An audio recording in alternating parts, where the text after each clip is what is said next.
23절까지의 말씀을 저와 여러분이 한 절씩 교독하시겠습니다. 이날 곧 안식 후 첫날 저녁 때 제자들이 유대인들을 두려워하여 모인 곳의 문들을 닫았더니 예수께서 오사 가운데 서서 이르시되 너희에게 평강이 있을지어다. 이 말씀을 하시고 손과 옆구리를 보이시니 제자들이 주를 보고 기뻐하더라. 예수께서 또 이르시되 너희에게 평강이 있을지어다. 아버지께서 나를 보내신 것 같이 나도 너희를 보내노라. 이 말씀을 하시고 그들을 향하사 숨을 내쉬며 이르시되 성령을 받으라. 같이 읽겠습니다. 너희가 누구의 죄든지 사하면 사하여질 것이요 누구의 죄든지 그대로 두면 그대로 있으리라 하시니라. 아멘. 우리 옆 사람과 이렇게 인사했으면 좋겠습니다. 이번 한 주도 수고 많으셨습니다. 이번 한 주도 수고 많으셨습니다. 오늘 함께 읽은 요한복음 20장 19절에서 23절 말씀을 가지고 너희에게 평강이 있을지어다. 뭐라고요? 너희에게 평강이 있을지어다 라는 제목으로 말씀을 전하고자 합니다. 오늘 특별히 이 주제에 부제가 있습니다. 부주제는 감옥입니다. 감옥. 11월이 되니까요, 제가 부산교구를 맡고 있는데요, 2년 동안에 어떤 일이 있었나, 또 어떤 신방을 했고 어떤 분들을 만났고 어떤 기도를 많이 했나, 이렇게 돌아보게 되었습니다. 그랬는데요, 가장 많이 생각나는 분들은요, 아프신 분들, 그리고 이 수술을 앞두고 있는 분들, 또 그리고 청년들은요, 이 다음 스텝을 나가려고 하는데 또 어떤 상황이 좋지 않아서 머뭇머뭇 주춤주춤 하고 있는 청년들, 이런 삶들을 좀 돌아보면서 이분들에게 주님의 이 평강이 가득하기를 소원하는 마음으로 또 말씀을 준비하게 되었습니다. 오늘의 제목은요, 너희에게 평강이 있을지어다입니다. 부주제는 뭐라고요? 감옥입니다. 감옥. 자, 목사님, 왜 감옥? 어떻게 연결이 될까? 한번 잘 들어보시면 좋겠습니다. 여러분, 감옥이 무슨 뜻입니까? 모르시는 분 없죠? 가보지 않아서 목사님 잘 모르겠어요. 감옥은요, 우리의 몸을 가두는 곳입니다. 조금 더 엄밀히 이야기하면 우리의 이 몸, 육체를 가두는 것이 감옥입니다. 그래서 많은 믿음의 사람들이요, 이 믿음, 이 신앙을 길을 가는 것 때문에 감옥에 가기도 했습니다. 그런데 우리의 몸을 가두는 이 감옥이요, 신앙인들의 영혼은요 가두지 못했습니다. 그 예로요, 사도 바울의 삶을 한번 묵상해 보면요, 사도 바울은 감옥에 갇혔습니다. 그러나 감옥이 그의 영혼을 가둘 수는 없었죠. 그래서 사도 바울의 영혼 구원을 향한 그 열정만큼은 이 감옥이요 가두지 못했습니다. 그리고 사도 바울은 특별히 감옥에서 전도했습니다. 오히려 감옥에서 더 많은 선교 사역을 감당한 것이 사도 바울의 모습이었다라는 것입니다. 즉 정리하면요, 감옥은 몸을 가두는 곳입니다. 우리의 육체를요. 그러나 우리의 육체를 가둘 수 있지만 우리의 생각과 영혼은요 가둘 수 없습니다. 우리는 지금 감옥에 살고 있지는 않습니다. 여러분, 다들 자유로운 몸이시지 않습니까? 자유롭게 살고 계시죠? 산다고 말해주세요. 자유롭게 살고 계시잖아요. 자유를 누리고 계시잖아요. 실제로 자유롭게 살아갑니다. 그러다 보니 누군가에게 권면조차도 하기 힘든 시대가 되어버렸습니다. 그렇습니다. 사람들은요, 이 자유 아래에 각자 자기의 소견에 옳은 대로 행하였더라라는 말씀처럼 자기의 소견에 옳은 대로 살아갑니다. 저도 생각이 있고 뜻이 있고 말할 수 있습니다. 당연히 있죠. 그러나 여러분, 그 생각과 뜻이 말씀을 따라 살아가실 수 있기를 소원합니다. 아멘이십니까? 말씀을 따라 살아가는 삶. 자, 여러분, 몸은 자유로운데 혹시 여러분들의 마음은요 갇혀 살고 있진 않으십니까? 여러분의 그 생각과 여러분의 영혼은요 그 무언가에 갇혀서 살고 있진 않으십니까? 우리는 보이는 감옥에 갇혀 있진 않지만 살다 보면요, 이 보이지 않는 감옥에 갇혀서 살고 있는 것 같다라는 생각이 말씀을 준비하면서 문득 들었습니다. 자, 여러분, 다시 질문을 드려봅니다. 여러분의 인생을 혹시 가두는 것들이 있습니까? 그것은 무엇입니까? 그리고 여러분의 감정과 생각과 마음, 그 영혼을 가두는 것이 있다면 그것은 또 무엇입니까? 누군가에게는 물질이 되겠죠. 물질, 놓을 수 없는 물질. 그 물질이라는 감옥에 살아갑니다. 또 누군가에게는 과거에 당한 그 상처, 이 상처 때문에요, 결정적인 순간에 기회를 놓치고 그 상처가 한 인생의 발목을 잡기도 합니다. 그래서 우리는 이 마음이라는 마음 감옥, 상처라는 상처 감옥에 살아가고 있는 사람들을 보게 됩니다. 또 누군가에게는요, 비교의식, 열등감이 감옥일 수도 있습니다. 그 사람은 남들에 비해서 탁월하고 모든 걸 가졌지만 늘 마음속에 뭐가 있나요? 이 마음속에 비교의식이 있고 열등감이 있죠. 다 가졌는데 만족이 없고 쉼이 없다라는 것입니다. 제가 말씀 초반에 이런 질문을 드렸습니다. 여러분, 자유롭지 않으십니까? 자유롭게 살고 있지 않으세요? 여쭤봤는데 바로 대답을 못 하셨잖아요. 머뭇거리셨잖아요. 왜 그렇습니까?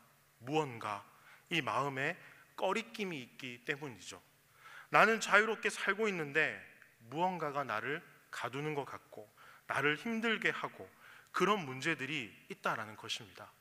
저는 수많은 문제 중에 우리를 가장 힘들게 하는 게 이것이다라고 생각합니다. 따라해 보겠습니다. 두려움 때문에 우리가 많은 기회를 놓치고 살아간다라는 것입니다. 여러분, 우리 오늘 여기 청년들이 많이 보이는데요, 우리 청년들만 해도 어떻습니까? 마음에 저 자매가 마음에 드는데, 저 형제가 마음에 드는데 거절당할까 봐 두려워서 말도 못하고 놓쳤던 순간들이 있죠. 회사를 지원하는 것도, 그 무언가를 새롭게 시작하는 것도, 도전하는 것도 두려움 때문에 놓치는 경우가 참 많다라는 겁니다. 믿음 생활을 하고 있지만 신앙과 가정과 일이라는 이 균형을 잃어버리지 않기 위해서 나아가고 있지만 어떤 두려움 때문에 망설여질 때가 많다라는 겁니다. 그렇게 우리는 상당히 많은 것들, 소중한 것들, 그런 기회들을 놓치고 살아가기도 합니다. 여러분, 담대하게 나가야 되는데 때론 이 두려움 때문에 주저앉아 본 경험들 한 번쯤은 있지 않으십니까? 두려움 때문에 모든 문을 닫고 혹시 어둠 속에 내가 걸어가고 있는 것 같다, 홀로 있는 것 같다, 그런 분들 없습니까? 저는 오늘 너희에게 평안이 있을지어다 라는 제목으로 말씀을 이어가고 있는데요, 부주제는 감옥입니다. 바로 이 두려움에 대해서 저는 여러분들에게 오늘 말씀을 전하고자 합니다. 자, 오늘 본문 19절 말씀 한 번 더 읽어보겠습니다. 19절 말씀 같이 읽어보겠습니다. 시작. 유대인들을 두려워하여 모인 곳에 문들을 닫았더니 예수께서 오사 가운데 서서 이르시되 너희에게 평강이 있을지어다. 자, 여러분, 제자들에게는요, 충격적이게도 예수님께서 십자가에 달리셔서 돌아가셨습니다. 이때 승리를 잡았던 유대 이 종교 지도자들이 제자들을요 다 죽이려고 하는 그런 분위기입니다.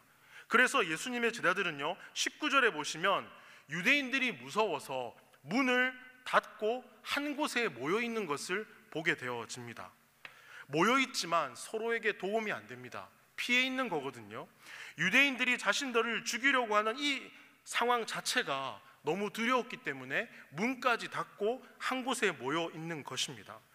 여러분, 제자들은요 예수님께서 십자가에 처형을 당하는 장면을 똑똑히 목격했습니다. 이렇듯 우리도 언젠가는 죽을지도 모른다는 그 두려움이 이 제자들에게 있었다라는 겁니다. 그것은요 공포 그 자체였다라는 겁니다. 제자들이 서로 한 곳에 모여 있지만 도움이 안 되고 위로가 안 되고 서로를 통해서 우리가 왜 모여 있지? 이렇게 생각할 수밖에 없는 그 상황 가운데서 이 제자들을 두렵게 하는 또 하나의 소식이 있었습니다. 그게 무엇인가 하면 그것은 바로 여러 증인들이 예수님이 부활하셨다는 소식을 전했다라는 것을 들었기 때문입니다. 어떤 여인들도 예수님의 부활 소식을 전했죠. 제자들은 그곳에 모여서 도무지 이게 어떻게 된 일인지 알 수가 없는 거예요. 제자들은 이 한 곳에 모여서 이 죽음에 대한 공포 때문에 이곳에 모여 있는데, 두려워서 모여 있는데, 예수님이 부활하셨다는 소식을 들으면서 뭐야, 도대체 이게 어떻게 된 거야? 어떻게 된 거야? 이 예수님의 부활. 그 당시 진정으로 믿거나 이 상황을 이해했던 제자들은요, 없었던 것으로 보입니다. 이 한 곳에 모여서 제자들이 무슨 생각을 했을까요? 이 한 곳에 모여서 우리 이제 어떻게 해야 하지? 우리 어떻게 살아야 되지? 우리는 도대체 어떻게 되는 거지? 이런 생각 가운데 제자들은요, 두려워합니다. 그리고 예수님이 부활하셨다고 하는데 정말 그건 사실일까? 예수님께서는 어떻게 되신 거지? 이 예수님의 제자들은 극도로 불안한 두려움 가운데 여러분, 문까지 닫고 마음의 문까지 닫게 됩니다. 그렇게 이 두려움에 떨었던 이 제자들에게 예수님이 찾아가십니다. 그러고요, 뭐라고 말하실까요? 우리 19절 말씀 같이 읽어보겠습니다. 이날 곧 안식 후 첫날 저녁 때 제자들이 유대인들을 두려워하여 모인 곳의 문들을 닫았더니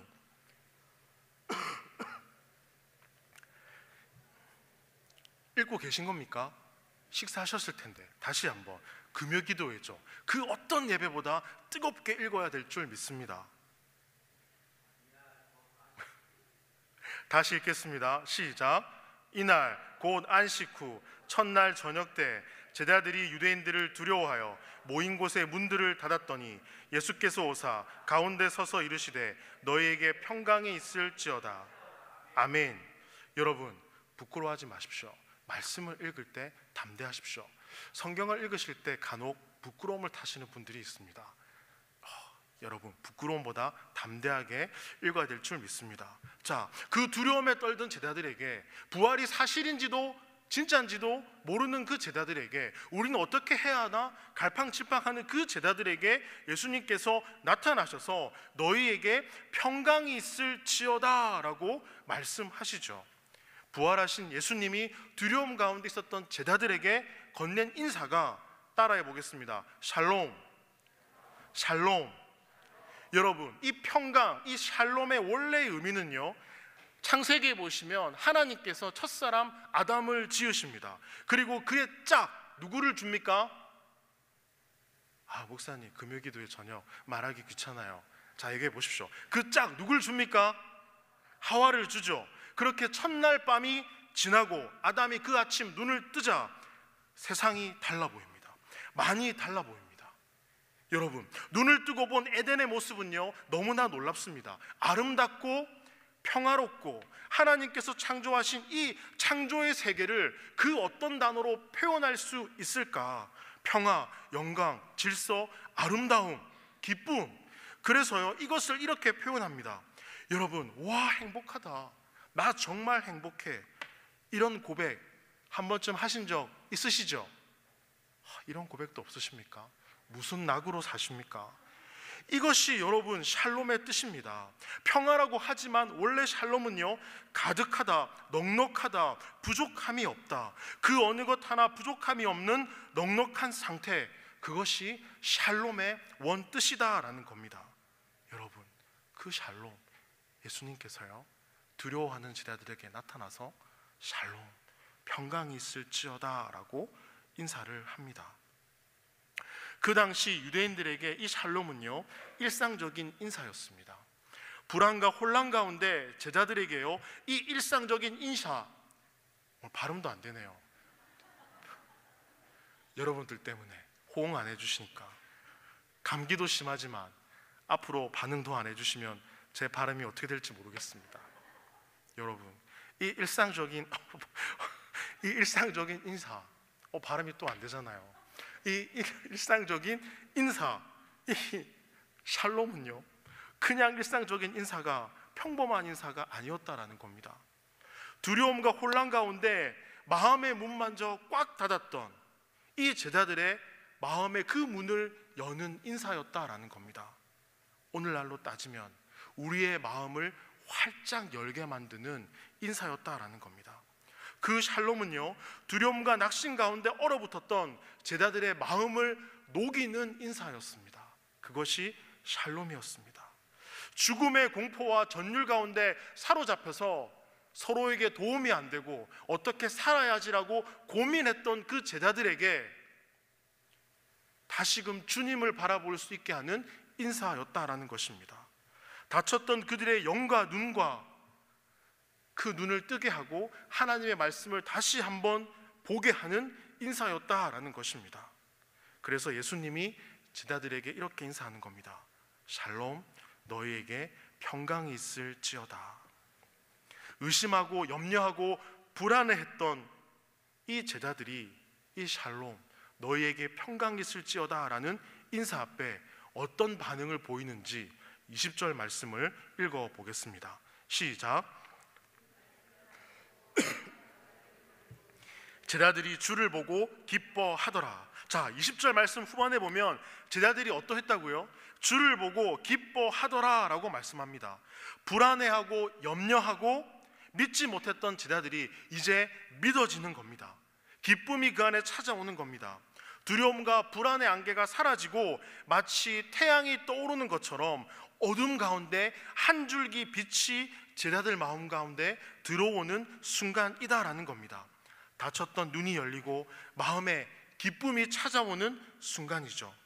제자들이 그런 상황을 놓고 오늘 말씀은 이렇게 기록하고 있습니다. 20절, 제자들이 주를 보고 기뻐하더라. 여러분, 이와 같은 제자들의 기쁨과 이 안도감을 어떻게 설명할 수 있을까 고민하다가 두 가지가 생각이 났습니다. 첫 번째는요, 제가 얼마 전에 아이들을 데리고 이 공원에 놀러를 갔는데요, 왜 아이들에게 그런 교육은 했습니다. 엄마 아빠가 없으면 그 자리에 항상 기다려야 돼. 어디 가지 마. 그래서 아이가 3층에서 미끄럼틀을 타고 2층으로 내려갔어요. 그 3층에 있는 저를 보고 올라올 수 있다라고 저는 생각을 하고 안 내려갔거든요. 근데 저의 딸 하람이가 미끄럼틀 타고 내려가서 밑에서 얼마 안 지났는데 막 우는 거예요. 아빠 어딨어? 아빠 어딨어? 그 자리에 가만히 서 있는 것 같아요. 그 말을 듣는 순간 이 덩치 큰 이 제가 빛의 속도로 뛰어내려갔습니다. 와, 그 내려갔더니 아이가 그 자리에 서서 울고 있다가 저를 보니까 그 시간이 1, 2분도 안 됐거든요. 근데 울고 있다가 막 웃으면서 달려오는 거예요. 기쁘다는 거죠. 불안해했다가 아빠를 보니 눈물도 그치고 와락 안기더라고요. 아빠, 항상 내가 있는 곳에 있어야지. 그래, 아빠가 항상 네가 있는 곳에 앞으로 있을게. 그 약속을 한 뒤로 항상 뛰어다닙니다. 그래서 힘들기도 하지만요, 여러분, 이 제자들의 기쁨이 이와 같지 않았을까요? 보는 순간 그냥 내가 어떠했는지 그런 생각은 전혀 안 들고요, 마음의 기쁨이 충만했다라는 겁니다.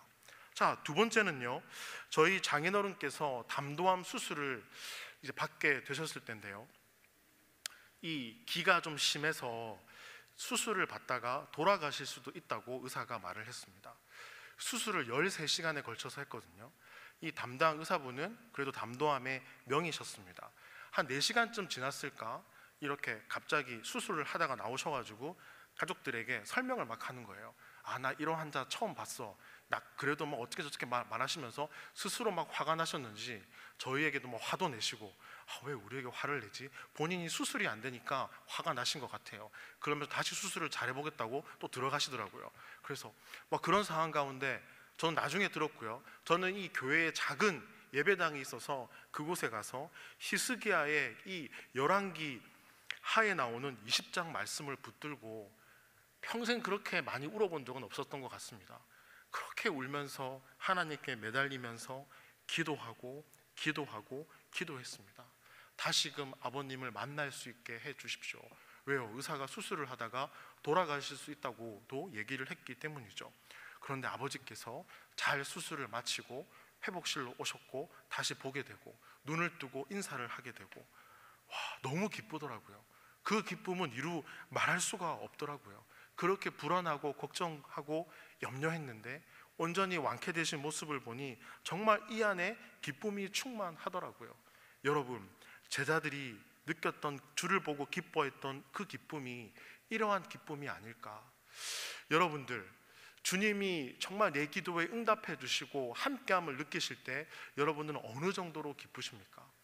여러분 삶 가운데 그 충만한 기쁨이 회복되시고 늘 그 기쁨을 누리며 살아갈 수 있기를 소망해 봅니다.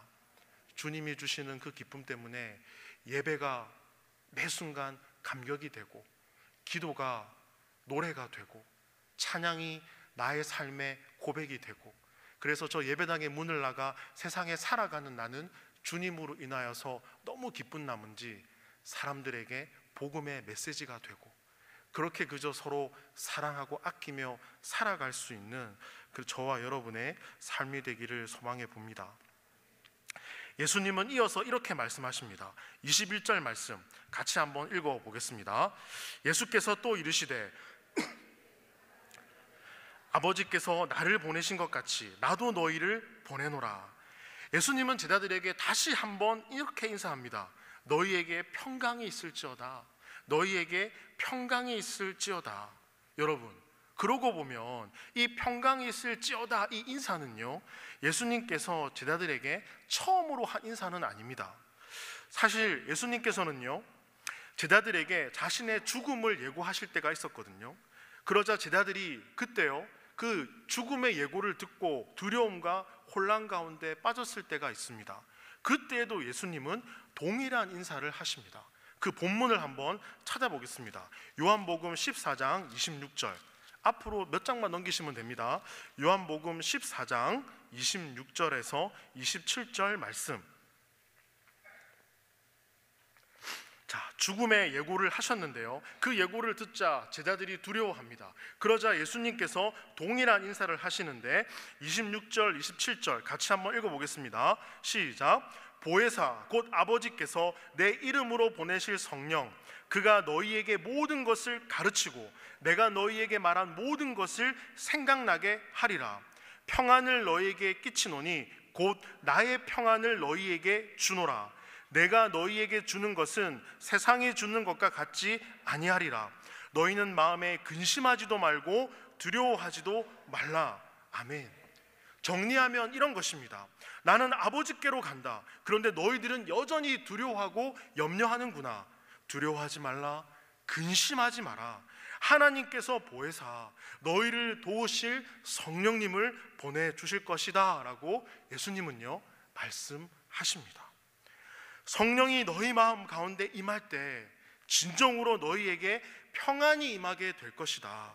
그 평안은 세상이 주는 평안과 절대적으로 다른 평안이며 하나님이 주시는 평안을 맛보게 될 것이다. 그러니 두려워하지 말라, 염려하지 말라, 낙심하지 마라, 걱정하지 마라. 예수님은 이렇게 말씀을 하시죠. 두려움과 불안 가운데 있는 이 제자들에게 다시 한번 인사합니다. 샬롬, 너희에게 평안이 있을 것이다. 내가 약속했던 그 평안을 너희에게 줄 것이다. 그리고 아버지께서 나를 보내신 것처럼 나도 너희를 보내고 싶구나. 두려워하지 말고 닫혔던 문을 열고 마음의 문도 열고 세상에 나가거라 라고 예수님은요 제자들에게 말씀하십니다. 그러면서 마지막으로 하시는 말씀이 이것인데요, 자, 다시 요한복음 20장으로 돌아와 보겠습니다. 요한복음 20장 22절. 그러면서 마지막으로 제자들에게 이 말씀을 하십니다. 요한복음 20장 22절 말씀 같이 읽어보겠습니다. 이 말씀을 하시고 그들을 향하여 숨을 내쉬며 이르시되 성령을 받으라. 예수님은 제자들에게 숨을 내쉬면서 이렇게 말씀하십니다. 따라해 보겠습니다. 성령을 받으라. 아멘. 여러분, 창세기 2장 7절에 보시면 하나님은 흙으로 사람을 만드시고요, 여호와 하나님이 땅의 흙으로 사람을 지으시고 생기를 그 코에 불어 넣으시니 사람이 생명이 되리라 라고 말씀하십니다.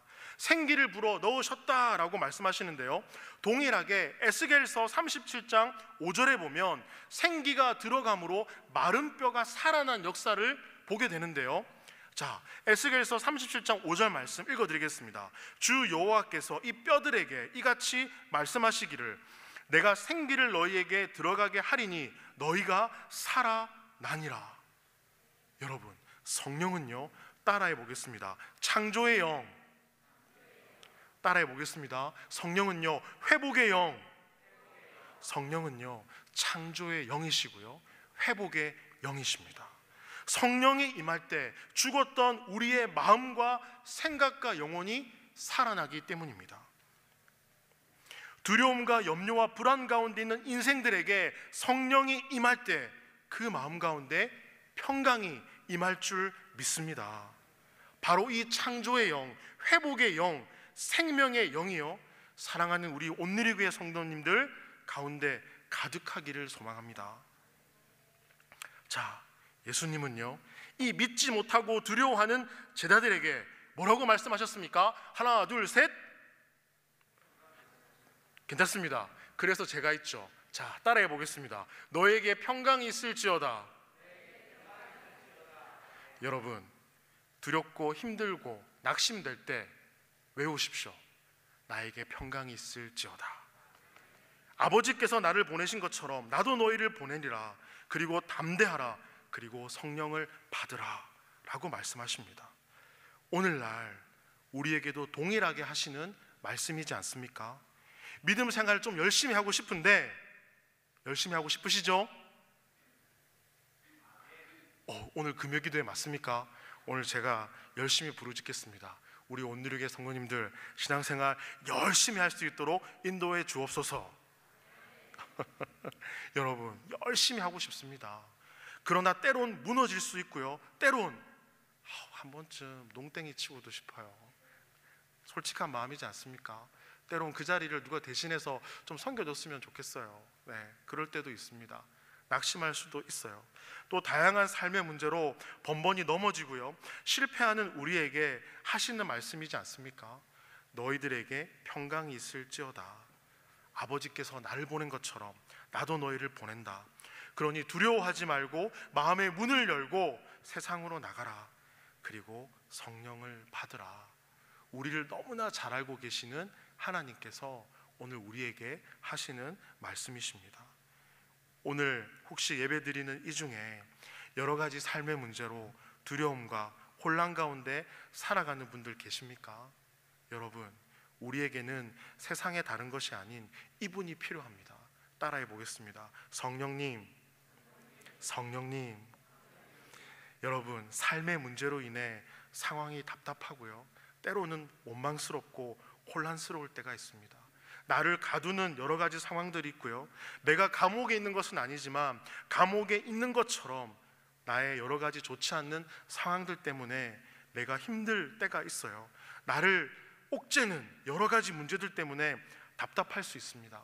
자녀의 문제도 되고요, 부모와의 문제, 건강의 문제, 물질의 문제, 관계의 문제, 정신적인 문제, 그것이 어떤 문제이든지 간에 여러분, 이런 문제와 상황들이 우리 가운데 생기면요, 누가 필요하다고요? 하나, 둘, 셋.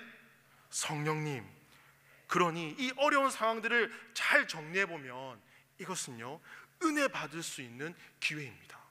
바로 이때가 주님을 뜨겁게 만날 수 있는 기회다라는 겁니다. 바로 이때가 무릎 꿇을 수 있는 기회다라는 겁니다. 정말 주님을 가까이 하기를 원하십니까? 예배 가운데 목숨 걸어 보십시오. 기도 가운데 내 온 마음을 다해서 주님께 기도해 보십시오. 내 솔직한 마음을 다 한번 드려 보십시오. 주의 말씀을 정말 읽겠습니다 그랬으면요, 정말 읽어 보십시오. 하나님의 그 은혜가 인도하심을 저는 정말 경험하고 싶습니다 라고 하신다면 하나님을 가까이 해 보십시오. 여러분 가운데 주어진 모든 관계와 공동체에서의 모습들과 자녀들, 직장들, 모든 것들 하나님이 왜 주신 줄 아십니까? 제가 한번 얘기했죠. 잘하게 하기 위해 주셨습니다. 믿음이 자라라라는 것입니다. 성장해라라는 것입니다.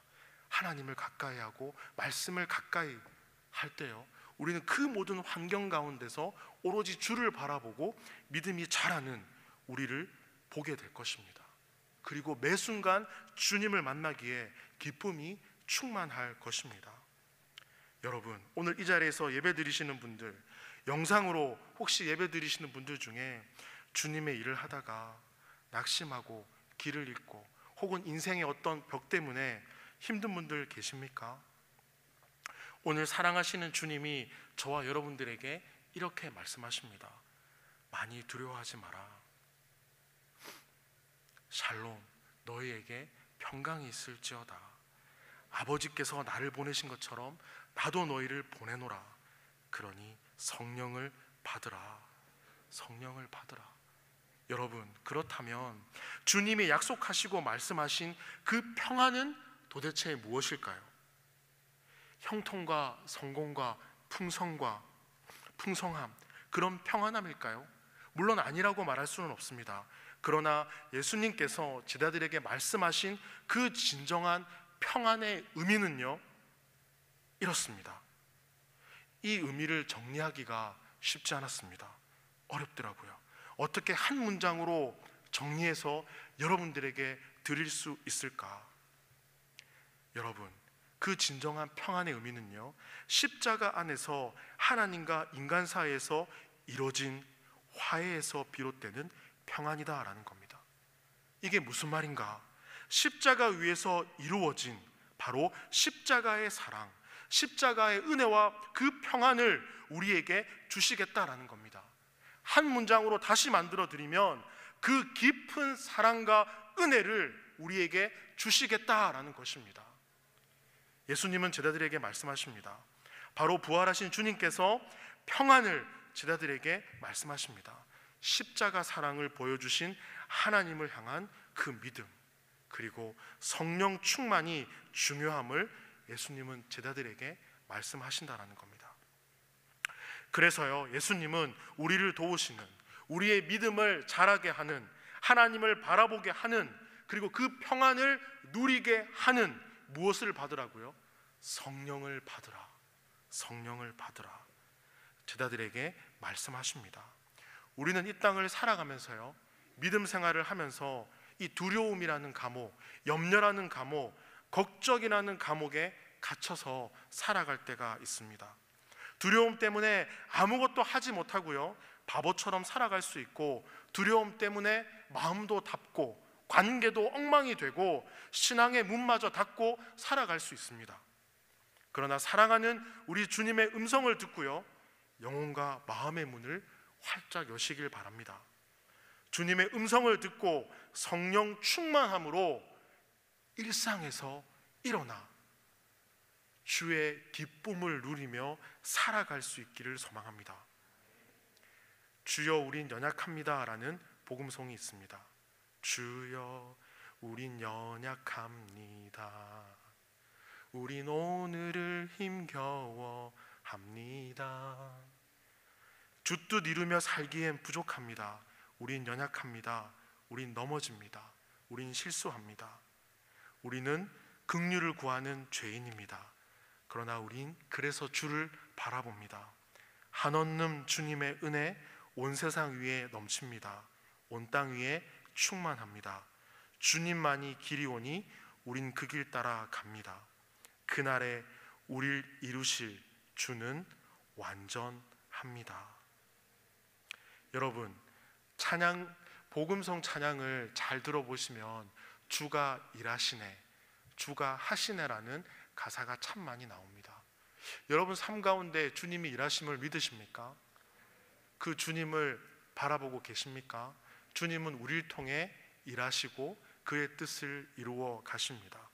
그러나 우리는 얼마나 그 주님의 말씀을 붙들고 섬길 준비가 되어 있는가, 순종할 준비가 되어 있는가 라고 한다면 다시 한번 우리의 믿음을 생각해 보게 된다라는 겁니다. 사랑하는 여러분, 주님의 음성을 듣고 일어서길 소망합니다. 우리를 이루실 완전한 그 주님을 바라보며 내 삶 가운데 일하실 주님을 바라보실 수 있기를 소망합니다. 십자가에서 이루신 그 사랑과 평안함이 여러분의 삶 가운데 가득하기를 소망합니다. 세상이 우리를 흔들지라도, 질병이, 물질이, 관계가, 어떤 상황이 우리를 흔들지라도 주님이 나를 붙들고 계시지, 그 주님이 나에게 평강이 있으리라 라고 말씀하시지. 그 말씀을 기억하면서 흔들리는 그 인생 속에서, 치열한 그 인생 속에서 말씀이 주는 평안한 가운데 일상이요, 여러분 가운데 기쁨이 되기를 소망합니다. 그렇게 하나님 앞에 기쁨으로 이 믿음의 길을 걸어가실 수 있는 우리 온누리 교회 성도님들의 삶이 되기를 소망해 봅니다. 이 말씀 기억하시면서요, 우리 기도하겠습니다. 오늘 들은 말씀 기억하시면서 샬롬, 평안을 주시는 그 주님을 바라보며 그 평안이 나의 삶 가운데도 가득하기를 소원하며 우리 한 목소리로 기도하겠습니다. 사랑하는 주님, 제자들 역시 유대인들을 두려워하며 무엇을 어떻게 해야 할지 몰라 방황하고 있을 때 주님께서 찾아와 말씀해 주셨습니다. 어떻게 살아야 되지? 어떻게 나아가야 되지? 그 순간에 주님은 말씀하셨습니다. 평강이 있을지어다. 성령을 받으라. 그리하여 주를 만나 기뻐하던 제자들의 모습을 기억합니다. 우리 역시 주를 만나 기뻐했던 그날을 기억합니다. 그 기쁨의 주님을 바라보며 내 안에 이 삶의 기쁨이 회복되어지기를 소망합니다. 사랑하는 주님께서 십자가에서 이루신 그 화목과 평안을 바라볼 수 있는 우리의 삶이 되기를 소망합니다. 그리하여 주님의 그 깊은 사랑을 깨달아 우리의 삶이 평안의 삶이 될 수 있도록 인도하여 주옵소서.